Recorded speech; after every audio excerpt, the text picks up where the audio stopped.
Now I'm getting pinned down. This is what's not supposed to happen. This is why we train abs. This is why we do shrimps. This is why we work so much with getting up before we get pinned, not trying to pull our opponent on top of us. In fact, the opposite. We want to keep something between our opponent always. Our legs, our guard, half guard, butterfly guard, frame, underhook, whatever.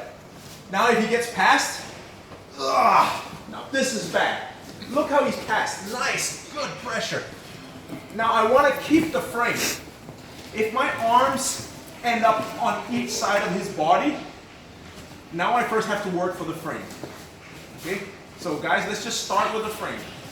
Working to get the frame is going to take you some time. Okay? If he keeps his head down, so now to get the frame, I'm going to have to bridge and shrimp and work. Now, before I get the frame, it's going to be very hard to do anything. So we're just going to start with the frame. And this is also a habit I want you guys to have. Even when you get past, keep your elbows close to your body. You don't want your elbow out here for whatever reason. Now there's mouse trap and head and arm chokes. You can pass to mount. There's a lot of stuff. But when I keep my elbows close, even though he has the underhook, it's very hard for him to have a good solid underhook. Even though he has a pass, I'm always close to shrimping out and getting to my one of these 3 exit strategies. But anyway, I'm stuck here. So what I'm going to do now is I'm going to, from my frame, I'm going to bump my hip up.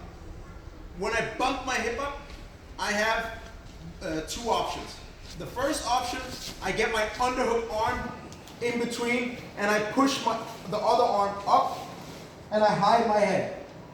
Now I'm basically back where we were before. The problem here is the crossface. If I cannot get past the crossface, this is not going to work. So I hip bump. Now look how I'm hip bumping. Both feet are close. If my feet are far, not much hip. If my feet are close, a lot of hip. If I do this slow, he's just going to mount me. I'm just inviting the mount. So I don't have that much time, but we're going to practice it nice and slow and controlled. Don't be all herky-jerky. Just push your hip up. Now as your hip falls down, there's going to be a split second where I can sneak my arm in. Maybe he's not going to be there the first time. Maybe he's just going to kind of get halfway. Then I'm going to have to do it again. I'm going to have to do it again. Oh, actually, my hand got stuck in my own knee. That really sucks. And now, as my head is finding my way up, I'm going to shrimp back to get my head on the inside.